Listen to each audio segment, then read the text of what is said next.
жақсы формула құрастырамыз. Формулада математикалық амалдар, ол қандай амалдар? Қосу, азайту, бөлу, көбейту деген сияқты амалдарды қолдана отырып, нәтижеде мысал отырып. Жұппен жұмыс жасаймыз, қасымыздағы отырған оқушымен жұптасып. Екі оқушынікі бірдей болу керек. Түсінікті ма? Бірігіп жасайсыңдар. Дәптерлеріне жазған кезде екі оқушынікі бірдей болуы керек. Түсінікті? Қасымыздағы тез бастаймыз. 2 минут уақыт беріледі. 2 минут уақыт беріледі.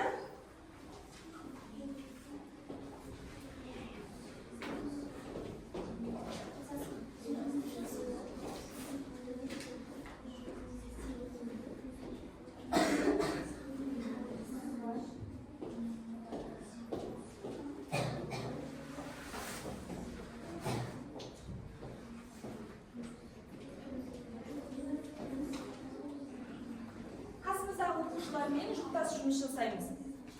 Бірігіп жасаймыз, я? Жақсы, Айша жақсы жасап жатыр. Бірігіп екеуі. Тез-тез.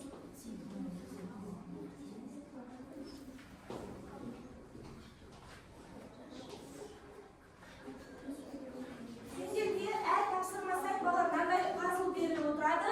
Ең сабақтың соңында өздерінің бағаланғандарын бойынша кейіпкердің мына суреті шығу керек. Яғни сендер сабаққа белсенді қатысатын болсаңдар, кейіпкердің толық суреті шығады. Ал егер белсенді емес қатысатын болсаңдар, ол кезде кейіпкерді жартылай ғана жинайтын боласыңдар. Түсінікті ма? Сол үшін сабаққа белсенді қатысып отырамыз. Тез-тез бірігіп жұмыс жасаймыз. Бірлесіп. Қасымыздағы оқушымен. Кімдікі дайын? Кім дайын балар? Дайынсыңдар ма?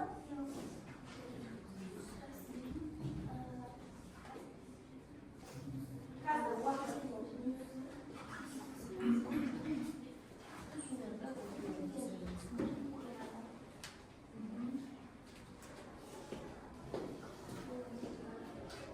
Жақсы балар, уақыт аяқталуға бірнеше секундтар қалды. Дайынсыз ба? Дайынсыз ба? Кім дайын ал? Уақыт аяқталды балар. Жақсы, кім дайын? Қол көтереміз. Әбілмансұр мен Айша, кім оқиды сендерде? Әбілмансұр оқиды ғой.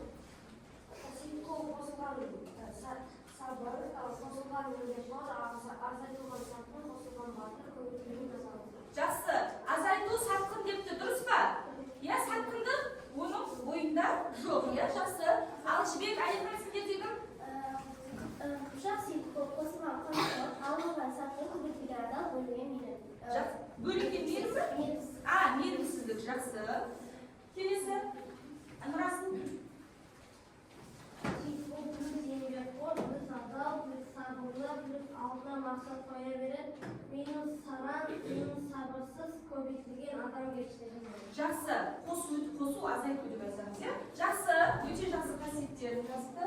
Айша мен жақсылық пен Аяжан кім? Синқолдың формуласы.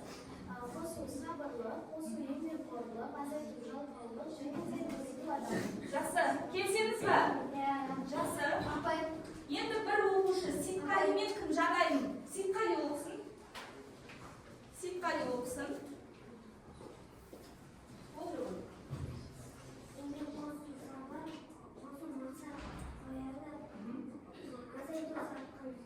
Жақсы. Азайту сатқын. Сейтқұл сатқын емес, оның кеш шығармадағы кім сатқын? Ағасы. Жақсы. Жақсы, енді балалар, келесі тапсырма. Жақсы, бұл тапсырмада яғни біз Сейтқұлды қандай кейіпкер ретінде көреміз? Ең көп айтылған қасиет қандай жаңа? Еңбекқор, иә, яғни Сейтқұл қандай кейіпкер? Еңбекқор кейіпкер екен. Жақсы. Енді келесі тапсырмаға көшейік балалар. Бұл тапсырмаға көшпес бұрын арқалас отырған жұбымызбен тез-тез жұптаса қояйық. Мысалы, Аңсар мен Айша жұптасады, Айша мен Жібек жұптасады, иә? Мен қазір Әлиханға барам. Әлихан екеуміз жұптасамыз. Жақсы, енді сендерде мына жерде сендер екеуің жұптасасыңдар. Асыл сен былай қарайды. Асыл былай қарайды. Кел аласың.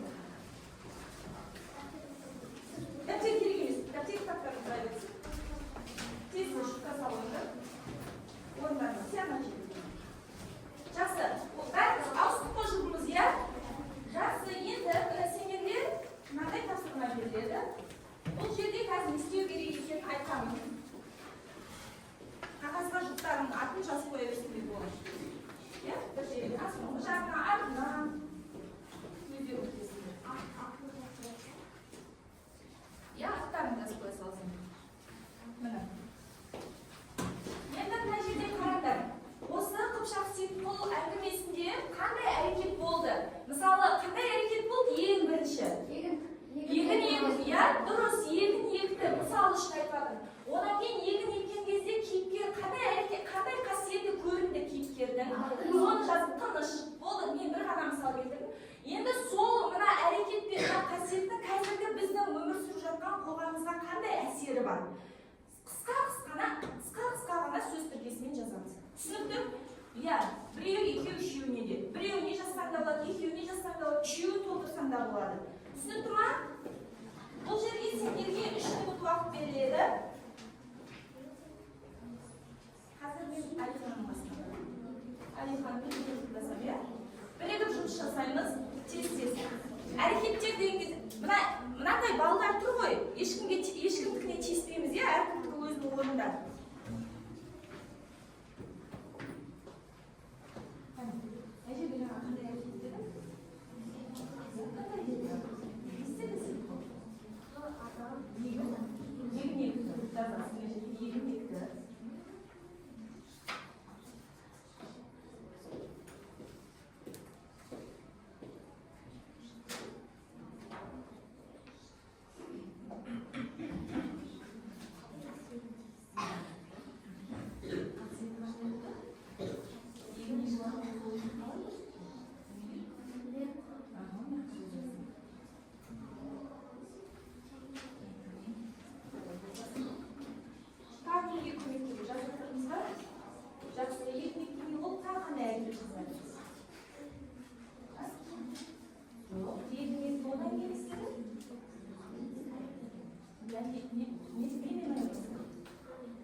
Шақырды, иә? Кімді шақырды ол?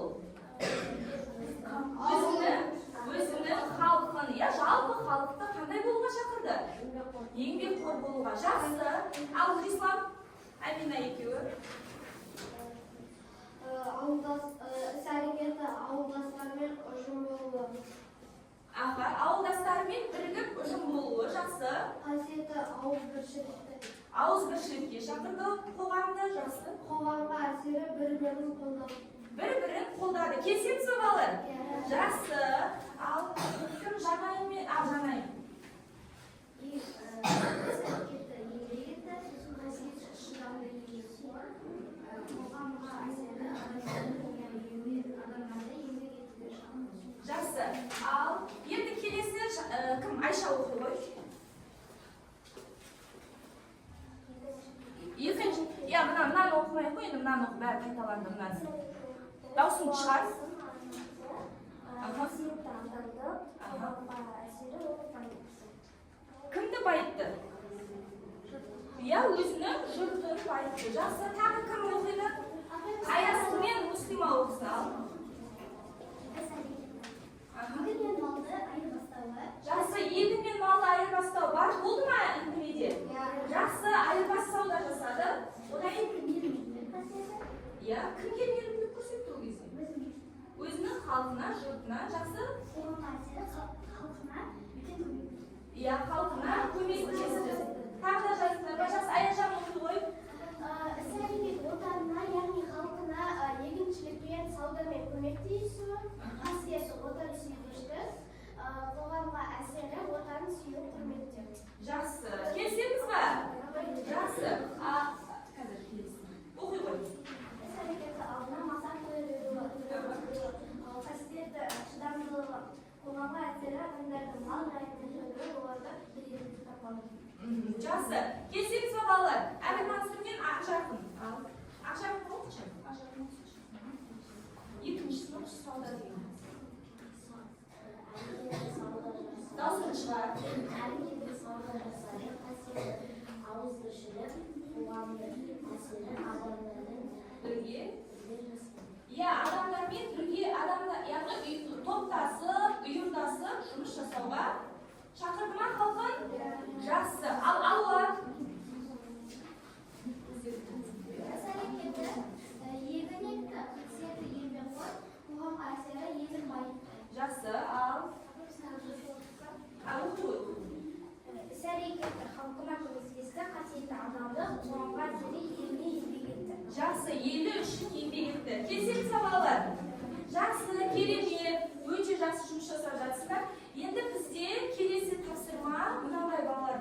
Келесі тапсырмада біз не істейміз? Мына жерде Ыбырай Алтынсарин аталарың сендерге тапсырма берді. Соны мұқият тыңдаймыз. Оны қазір топтасып жұмыс жасаймыз. Осы отырған орындарында әзірше тыңдап алыңдар, сосын жұмыс жасайсыңдар. Түсінікті? Сіздер Қыпшақ Сейітқұл әңгімесін оқып шықтыңыздар. Сейітқұлдың еңбекқорлығы, халыққа қамқорлығы және тапқырлығы сіздерге үлгі болды. Енді мектебіміздің оқушыларын да еңбекпен нәтижеге жетуге, жақсы іс жасауға шақырғыларың келеді. Сол үшін мектепте жаңа еңбек бұрышы ашылады. Сол еңбек бұрышына сендер не жасар едіңдер? Тапсырма түсінікті? Жақсы, топтасып жұмыс жасаймыз. Әр қатар осылай отырған қатарлары топтасасыңдар, Мысалы, қазір мына бірінші қатар Әлиханның қасына келесіңдер, екінші қатар Нұрислам мен Әлиханның қасына келесіңдер, үшінші қатар Алла мен Күннің қасына, жақсы оқушылар. Яғни мектепте не ашылады дейді? Еңбек бұрышы ашылады дейді.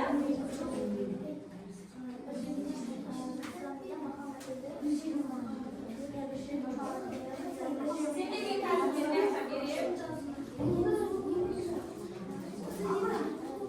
Еңбек бұрышын, яғни мектепте мынаны істейді.